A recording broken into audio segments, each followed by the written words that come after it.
Abra aí a sua Bíblia na carta de Paulo aos Romanos, no capítulo 14, a partir do versículo 13. A palavra que temos essa noite é quase como uma continuação daquilo que falamos no domingo passado também à noite. Seguiremos ali. Domingo passado a gente falou até o versículo 12. Agora a gente vai pegar Romanos 14, versículo 13, até o capítulo 15, versículo 6. Romanos 14, do 13 em diante. A palavra de Deus diz assim: não nos julguemos mais uns aos outros. Pelo contrário, tomai o propósito de não pôrdes tropeço ou escândalo ao vosso irmão. Eu sei e estou persuadido no Senhor Jesus de que nenhuma coisa é de si mesma impura, salvo para aquele que assim a considera. Para esse é impura. Se por causa de comida o teu irmão se entristece, já não andas segundo o amor fraternal. Por causa da tua comida, não faças perecer aquele a favor de quem Cristo morreu. Não seja, pois, vituperado o vosso bem, porque o reino de Deus não é comida nem bebida, mas justiça e paz e alegria no Espírito Santo. Aquele que deste modo serve a Cristo é agradável a Deus e aprovado pelos homens. Assim, pois, seguimos as coisas da paz e também as da edificação de uns para com os outros. Não destruas a obra de Deus por causa da comida. Todas as coisas, na verdade, são limpas, mas é mal para o homem o comer com escândalo. É bom não comer carne, nem beber vinho, nem fazer qualquer outra coisa com que teu irmão venha a tropeçar, ou se ofender, ou se enfraquecer. A fé que tens, tem-na para ti mesmo perante Deus. Bem-aventurado é aquele que não se condena naquilo que aprova, mas aquele que tem dúvidas é condenado se comer, porque o que faz não provém de fé, e tudo que não provém de fé é pecado. Ora, nós não somos fortes, nós que somos fortes devemos suportar as debilidades dos fracos e não agradar-nos a nós mesmos. Portanto, cada um de nós agrade ao próximo no que é bom para edificação, porque também Cristo não se agradou a si mesmo. Antes, como está escrito, as injúrias dos que te ultrajavam caíram sobre mim. Pois tudo quanto outrora foi escrito, para o nosso ensino foi escrito, a fim de que pela paciência e pela consolação das Escrituras tenhamos esperança. Ora, o Deus da paciência e da consolação vos conceda o mesmo sentir de uns para com os outros, segundo Cristo Jesus, para que, concordemente e a uma voz, glorifiqueis ao Deus e Pai de nosso Senhor Jesus Cristo. Amém. Deus, muito obrigado por termos a oportunidade, mais uma vez nesse dia, ouvir a Tua voz aqui na Tua casa. Tua palavra foi lida, estamos diante dela, mas agora, Pai, precisamos compreender aquilo que lemos, precisamos ser ensinados, doutrinados, precisamos mudar a nossa vida para que ela se afine à Tua palavra, para que ela se conforme à Tua palavra, Pai. Que o Senhor agora fale ao nosso coração aquilo que precisamos ouvir, que o Espírito Santo ministre sobre nós e queremos, Pai, ouvir a Tua voz. Não estamos aqui para ouvir os conselhos de homens, as filosofias desse mundo, as histórias, mas sim a Tua boa palavra, que ela fale ao nosso coração. Para isso, entrego a minha vida ao Senhor, peço graça, misericórdia, peço a unção do Teu Espírito, para que eu possa ministrar a Tua palavra, e nesse poder ela chegue a todos nós. Oramos por isso, em nome de Jesus. Amém. Podem sentar, irmãos. Amados, como eu disse, a gente viu aqui no domingo passado o início desse texto do capítulo 14, em que Paulo, ele está meio que dividindo os irmãos, entre aspas, entre um grupo de fortes e um grupo de fracos, débeis, assim ele chama. E isso é algo comum, porque ninguém nasce pronto, Nós, em Cristo, temos um novo nascimento, somos novas criaturas. A Bíblia diz: as coisas velhas passaram, tudo se fez novo. Mas começamos um período de aprendizado, Começamos um período de mudança, de transformação. Então ninguém sabe tudo.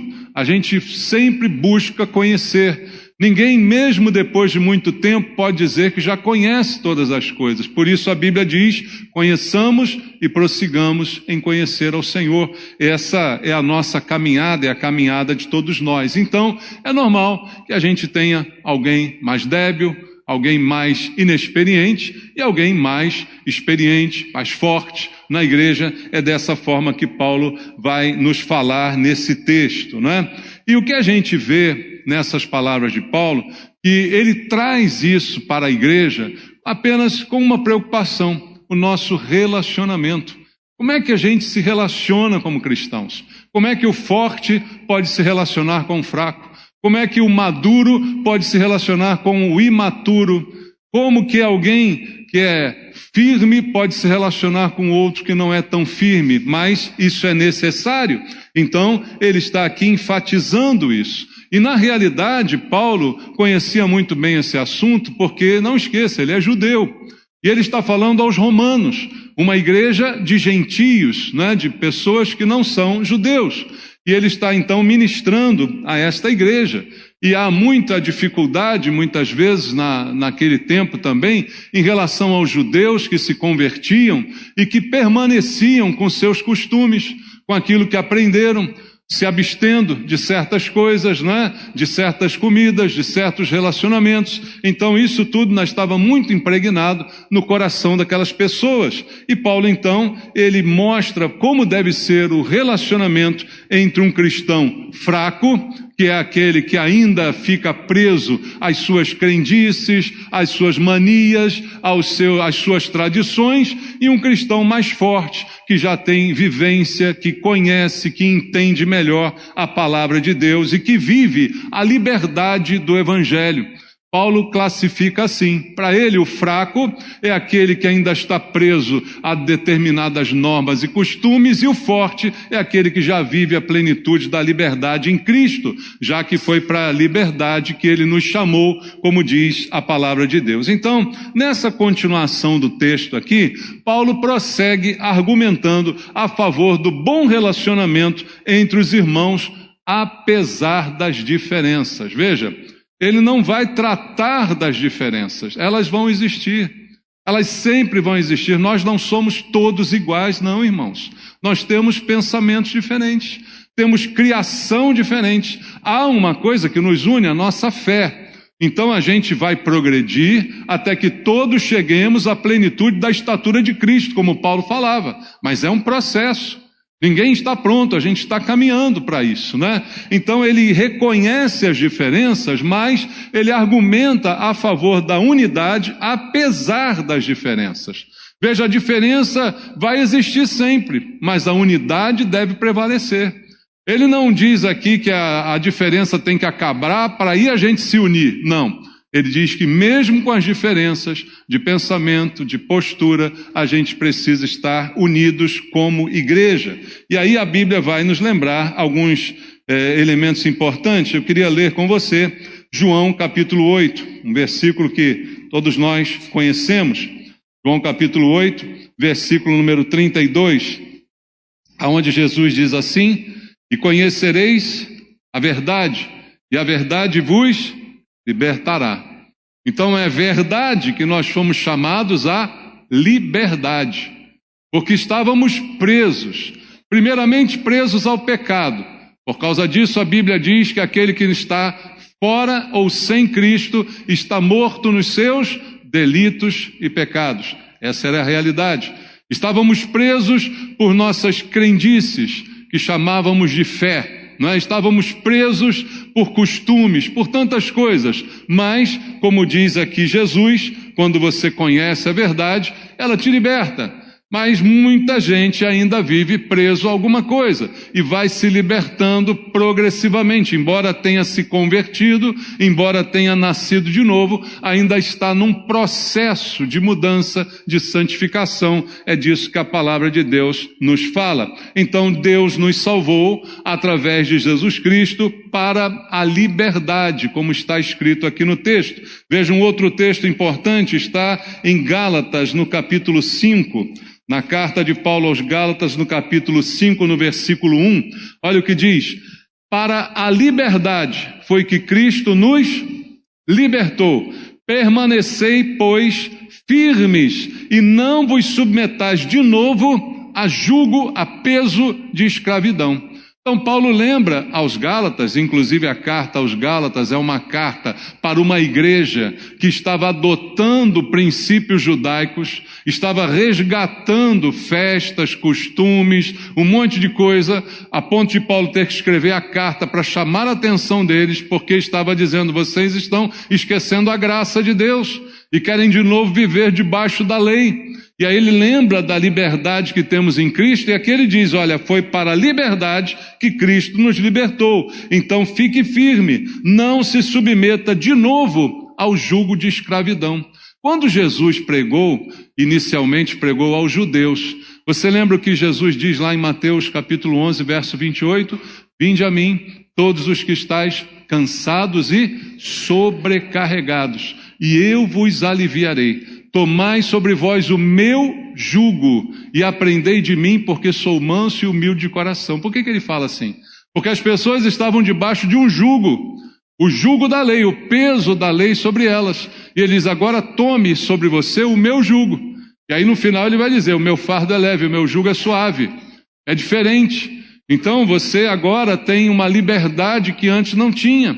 Para a liberdade foi que Cristo nos chamou, como diz a Bíblia. Outro exemplo, em Romanos ainda, agora no capítulo 8, no versículo 1 e 2 diz: agora, pois, já nenhuma condenação há para os que estão em Cristo Jesus, porque a lei do Espírito da vida em Cristo Jesus te livrou da lei do pecado e da morte. Você crê nisso, meu irmão? Você foi livre dessa lei do pecado, dessa lei da morte, e agora você recebeu no lugar disso a lei do Espírito da vida. Deus te deu vida, como diz a Bíblia, estava morto em pecados, mas agora vive, porque em Cristo você recebeu vida, e vida que Ele veio dar é a vida em abundância, não a vida do peso, do pecado, da morte, mas a da vida e da liberdade. Então foi para isso que Cristo nos salvou, como a Bíblia está dizendo. Só que liberdade, você já deve ter ouvido essa frase, precisa ser exercida com responsabilidade. Concorda com isso? Eu sou livre, você é livre, mas eu sou livre para fazer o que eu quiser? Teoricamente até posso dizer que sim, porque temos o livre-arbítrio, não temos?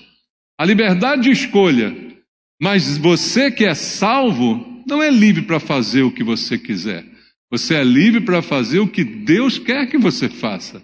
É livre para estar em submissão ao Senhor, como vimos hoje aqui pela manhã na mensagem.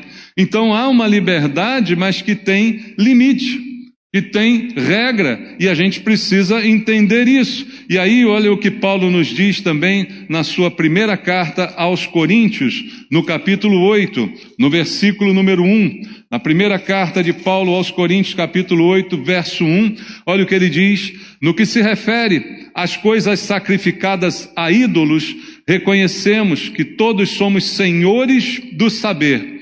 O saber ensoberbece, mas o amor edifica. Nós temos ciência, nós temos conhecimento, mas eu não posso me encher por causa disso. Eu preciso ser humilde, eu preciso reconhecer que eu não sei tudo, eu preciso reconhecer que a minha liberdade tem limites, não é? Eu preciso reconhecer que estou debaixo da soberania de Deus, das ordens do Senhor. Então tudo isso é verdade e deve ser aplicado integralmente à vida de todos nós. Então o limite da liberdade do qual o apóstolo Paulo fala nesse texto inicial que nós lemos aqui em Romanos 14, o limite da liberdade é o amor ao corpo de Cristo. Quem é o corpo de Cristo? Hein? É a igreja, somos nós, né? A Bíblia diz: nós somos o corpo de Cristo. Então a minha liberdade vai até onde ela não fere a sua.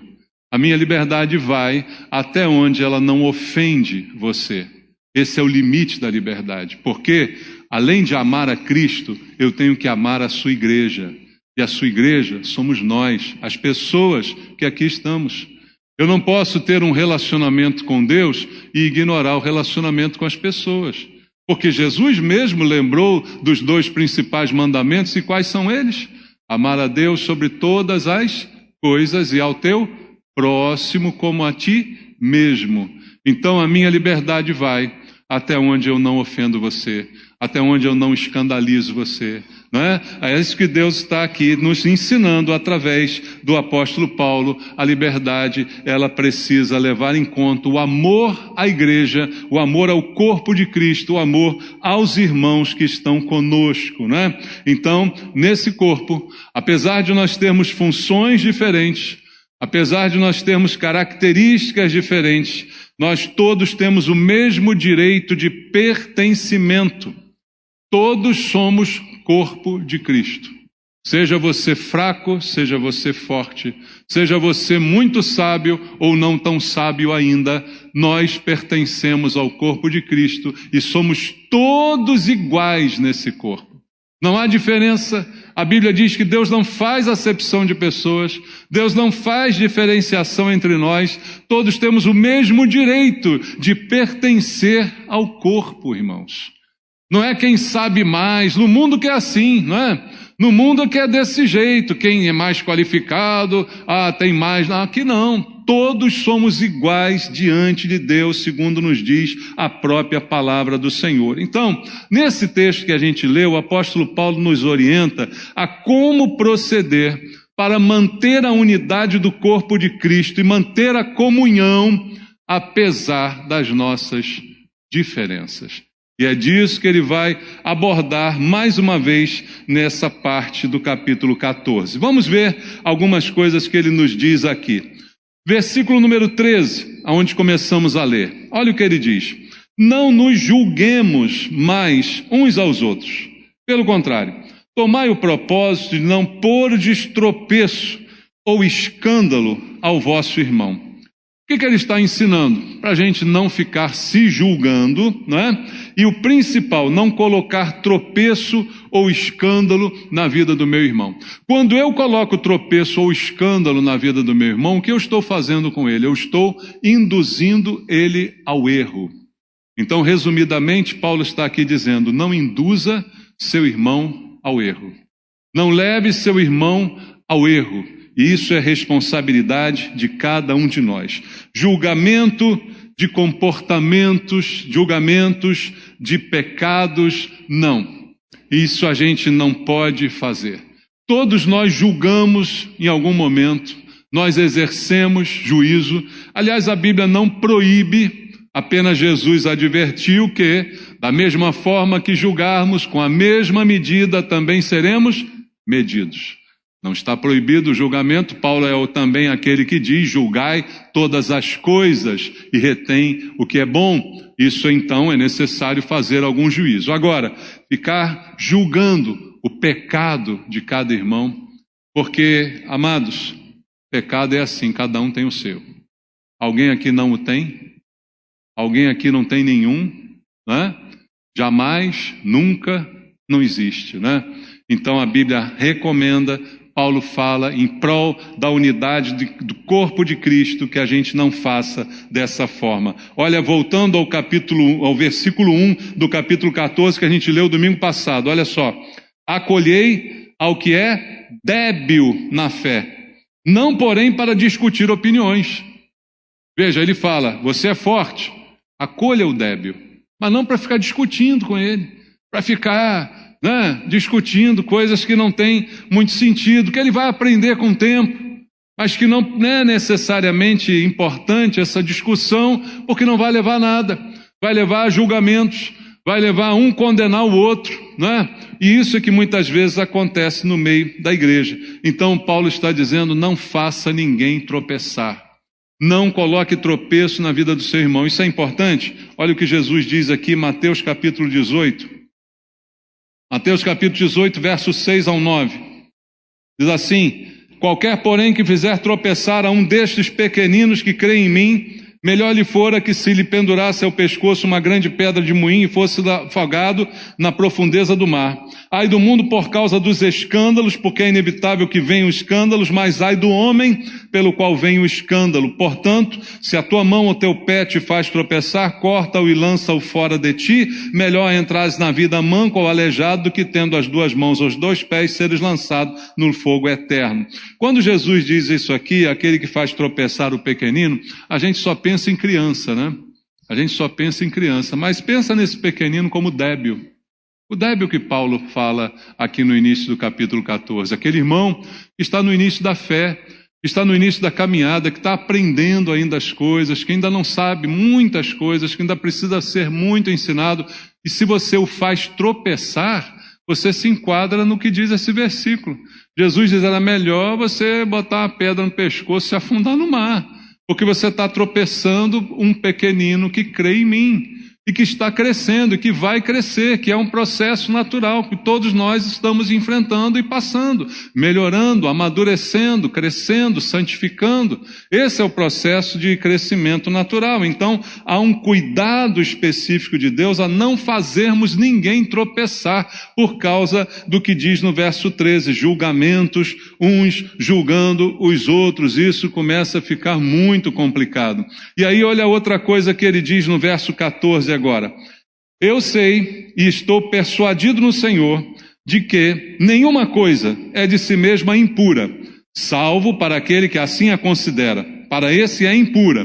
Agora lê o versículo 20. Não destruas a obra de Deus por causa da comida. Todas as coisas, na verdade, são limpas, mas é mal para o homem o comer com escândalo. O que Paulo está instruindo aqui, está dizendo? Ele está afirmando a doutrina cristã na qual cremos que não há nada impuro que eu não possa comer. Não tem restrição alimentar mais no Novo Testamento para nenhum crente. É isso que ele está ensinando. Ah, não posso comer carne de porco. Quem falou? Ah, não posso tomar café porque tem cafeína. Quem falou? Não posso me drogar, isso é óbvio, né? Por causa do mal que isso causa. Agora, a comida não tem nenhuma restrição. Paulo deixa isso bem claro nesses 2 versículos. Se recebido com ações de graças, isso é limpo, isso é abençoado. Aquilo que eu tocar, abençoado será. Nós louvamos isso aí, não louvamos? Tudo aquilo que eu tocar, abençoado será. Você não abençoa o alimento que você recebe? Paulo chega a dizer, olha, quando você for no mercado comer alguma coisa, não fica perguntando a origem, não. Né? Porque, irmão, olha a loucura que é isso, né? Você vai comer num restaurante, aí você diz assim, antes de comer, me chama o cozinheiro aí que eu quero saber a religião dele. Você faz isso? Faz, ó. Devia fazer? Chama o cozinheiro aí. Você é macumbeiro? Você é isso, você é aquilo? Não, então não vou comer sua comida, não. Irmão, não pergunte nada. Quando chegar na sua mesa, você ora. Se algum mal tiver, se algum veneno tiver, a Bíblia diz que a gente purifica. Praga nenhuma chegará à tua casa. O Senhor dará ordem aos seus anjos para que te guardem de tropeçar em alguma pedra. Então não precisa se preocupar com isso. Isso é a doutrina bíblica que Paulo está aqui ensinando, de que tudo pode ser purificado quando cai na minha mão, quando eu abençoo, quando eu agradeço a Deus pela bênção recebida. Isso é um ponto que Paulo esclarece aqui, ponto. Mas esta verdade, ela não é reconhecida por todos na igreja. Essa verdade não é tão clara assim para todas as pessoas que estão hoje dentro de uma igreja. Aí ele começa a falar isso no versículo 15. Se por causa de comida o teu irmão se entristece, já não andas segundo o amor fraternal. Por causa da tua comida, não faças perecer aquele a favor de quem Cristo morreu. Está entendendo isso? Não seja, pois, vituperado o vosso bem, a vossa virtude não seja manchada, porque o reino de Deus não é comida nem bebida, mas justiça, paz e alegria no Espírito Santo. Aquele que deste modo serve a Cristo é agradável a Deus e aprovado pelos homens. Resumindo o que Paulo está dizendo aqui. Olha, tudo é permitido. Você pode comer de qualquer coisa, Mas se a comida que você come entristece o seu irmão, ou seja, escandaliza o seu irmão, ele já não vai andar segundo o amor fraternal, ele já vai ficar chateado, né? Por causa da tua comida, não faça perecer aquele por quem Cristo morreu. Precisa dizer alguma coisa a mais? Veja, ele admite que há diversos níveis de maturidade, né? A comida não é recebida da mesma forma por duas pessoas na igreja. Tem um que acha que pode comer carne de porco e outro que se treme todo quando vê um torresmo. E agora? Pode acontecer na igreja? Na mesma igreja? Sim, pode, isso pode acontecer, Mas nesse caso, o que é bem pode se transformar em mal. Veja, opiniões, costumes não podem aprisionar o reino de Deus. O reino de Deus não é comida nem bebida. Ele lembra a justiça, paz e alegria no Espírito Santo. Então, quando eu entendo isso, aí eu vou agradar a Deus.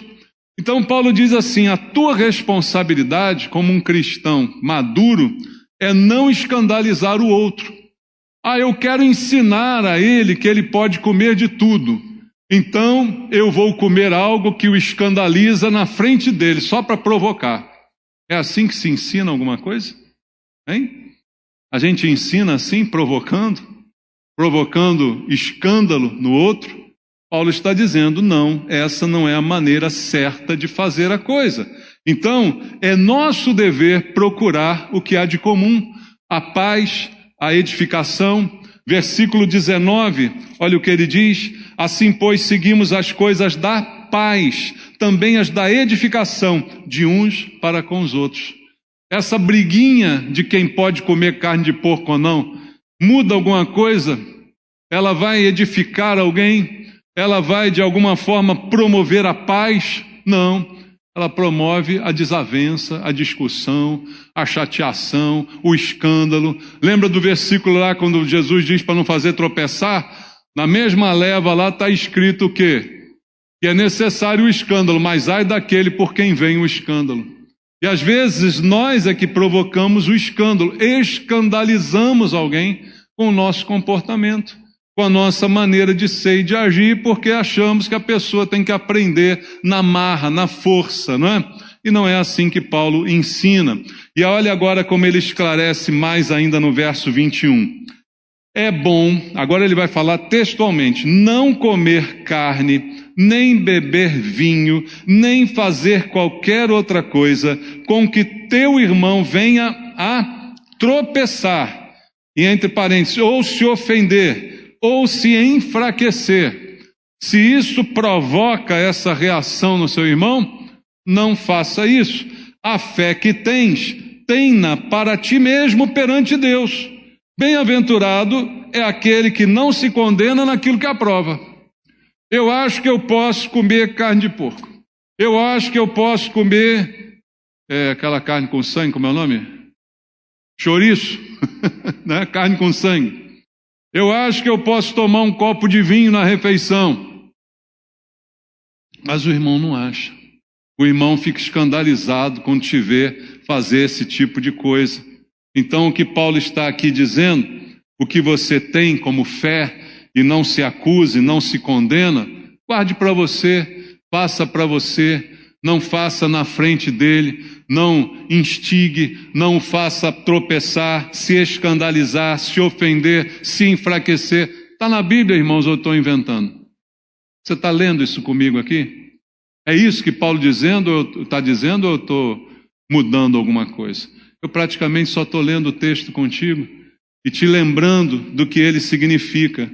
Então, abrir mão de determinados comportamentos em prol da unidade, e uma coisa importante que é dita aqui, esse abrir mão cabe ao forte e não ao fraco. Porque o forte tem conhecimento, o forte tem experiência, o forte tem maturidade. Eu costumo dizer, irmão, não espere sanidade de um louco. Não espere sanidade de um louco. Você espera a sanidade de alguém que está de posse das suas faculdades mentais. E nesse caso, é o forte, é da experiência, do conhecimento dele, que você espera que venha uma maturidade. O outro ainda é imaturo, o outro ainda não compreendeu, o outro ainda não entende. Então, não é desse outro que Paulo está cobrando a atitude de se abster. Ah, mas não tem nada a ver, que é o que muita gente fala, né? Essa frase é uma frase batida beça, né? Tem nada a ver, eu posso fazer isso, eu posso fazer aquilo, Você não se condena? A Bíblia diz, então, tá legal, com limites, né? Preciso explicar os limites? Ou o Espírito Santo fala contigo o que é certo e o que é errado? Não é vale tudo, mas nessas questões, está aqui a Bíblia dizendo, Paulo aqui de forma muito clara, bem-aventurado é aquele que não se condena naquilo que aprova. Para mim, mas não quer dizer que você também tenha que aprovar. E se eu sei que você não aprova, eu preciso te poupar de algum escândalo, de alguma impressão ruim, né? Ah, é aquela coisa, é pecado tomar um copo de vinho? Não é pecado tomar um copo de vinho, agora ficar embriagado é pecado. Perder o juízo, começar a rir igual um doido, é pecado. Tem gente que é uma benção, né? Toma um copinho de vinho e começa a rir. Opa, já está ruim. Já não é para você, você já não pode. Entendeu? Agora, passou de um limite, é pecado.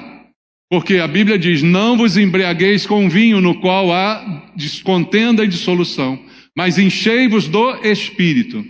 O que tem que encher é o Espírito, não é o vinho.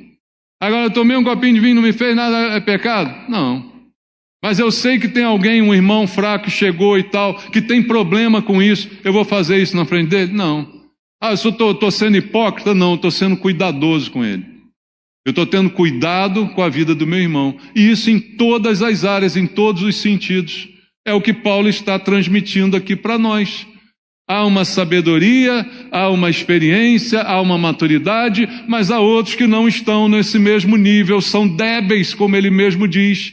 E olha o versículo 1 do capítulo 14, acolhei ao que é débil na fé, não para discutir, não é para você ficar, não é por se pode fazer, não tem problema, não. Deixa ele entender isso com o tempo, deixa ele entender, para algumas pessoas não pode mesmo. Porque tem gente que tem problema, que não tem controle, que não sabe, a pior coisa do mundo é a gente achar que pode, irmão. Veja, todo viciado diz assim para você, eu paro a hora que eu quiser. Eu te pergunto, para? Para nada, porque não tem controle. Então, se alguém teve problema com a bebida, uma dosezinha para ela já é uma desgraça, porque isso vai levá-la de novo para aquilo tudo. Agora para você, não. Eu nunca bebi, não tenho esse hábito, aliás, não gosto, acho ruim. Mas se você me vê tomando um vinho, o pastor está tomando um vinho, cai o mundo. Se eu tomar um guaraná ali na padaria, o pastor está tomando cerveja, que tem aquele amarelinho com espuma, né? Olha o problema aí, é o escândalo, o problema é o escândalo. Então, se eu tiver que tomar, eu vou tomar bem longe de você. Está sabendo? Você não vai ver. Vou tomar bem escondido. Por quê? Porque eu sou hipócrita? Não, eu não quero escandalizar. Não quero trazer escândalo para a sua vida. É essa a questão, entende? É dessa forma que a gente precisa encarar o que Paulo está aqui dizendo como instrução para a igreja. Não é opcional, não. É mandatório, é obrigatório a gente agir desse jeito. Veja o versículo 23. Aquele que tem dúvidas é condenado se comer. Se você tem dúvida com qualquer coisa dessa que eu estou te dizendo, se ainda te escandaliza uma carne, não coma, não coma. Você acha que não pode beber? Não beba. Se você tem dúvida, não faça. Porque o que faz não provém de fé. Hoje de manhã eu usei esse versículo no outro assunto, dizendo, tudo que não provém de fé é pecado. Provém de fé, o justo vive pela fé, a gente se guia pela fé. Então a fé é muito importante, sem ela ninguém agrada a Deus. Então se eu faço alguma coisa sem fé, acaba se tornando pecado. Se eu tenho dúvida, fique longe. Se não está ainda a tua cabeça convencida de alguma coisa assim, se você não entende assim na Bíblia, fique longe disso tudo. Mas você que entende assim, não escandalize quem não entende assim. É assim que Deus está nos falando pelo apóstolo Paulo. E essa é a reflexão que cada um de nós precisa fazer. De que forma eu posso escandalizar um irmão? Cuidado que a gente tem que ter na igreja. Não só comigo, mas com aquele que está do meu lado. Com aquele que chega, com aquele que eu nem conheço. E às vezes se escandaliza, porque me viu falando alguma coisa, porque me viu fazendo alguma coisa. Então a recomendação é discrição, irmãos. O máximo possível, equilíbrio, não é? Como Paulo diz, como Pedro diz, sobriedade, sede sóbrios e vigilantes. O diabo, vosso adversário, anda em derredor, rugindo como um leão, querendo devorar. Aí prontinho para tragar a gente, prontinho para afastar a gente do corpo de Cristo, às vezes por um comportamento nosso, infantil, inconsequente, não é, que não pensamos que aquilo poderia fazer alguém tropeçar. Essa responsabilidade é nossa. Conseguimos acertar 100%? Não conseguimos, mas temos que tentar. Amém? Nós temos que tentar. E aí, de quem Deus está pedindo isso? Como no capítulo 15, Paulo diz, ora, nós que somos fortes, nós, tem algum forte aqui? É contigo que Deus está falando. Devemos suportar as debilidades dos fracos e não agradar-nos a nós mesmos. Portanto, cada um de nós agrade ao próximo no que é bom para a edificação. Paulo agora traz toda a carga para o forte. E é normal? Quem vai carregar o peso, o forte ou o fraco? É o forte. É o forte que tem que segurar essa barra. É o forte que tem que segurar esse peso. E ele deixa aqui bem claro, nós que somos devemos suportar a debilidade do fraco e não agradar a nós mesmos. Eu vou fazer porque eu acho que não tem nada a ver e que todo mundo que se dane. Isso é agradar a mim mesmo. Isso é fazer o que eu quero. E não é isso que Paulo está dizendo. Às vezes a gente tem que abrir mão de uma coisa que é lícita, que poderia ser feita para não ofender alguém, é o que ele está dizendo. Portanto, cada um de nós agrade a quem? Ao próximo. No que é bom para edificação, crescimento da igreja. Prol do crescimento da igreja. Versículo 3, porque também Cristo não se agradou a si mesmo, antes, como está escrito, as injúrias dos que te ultrajavam caíram sobre mim. Por que Paulo diz isso? Porque às vezes alguém pode perguntar, mas por que eu vou me restringir? Por que eu vou deixar de fazer se eu sei que não tem nada demais? Por quê?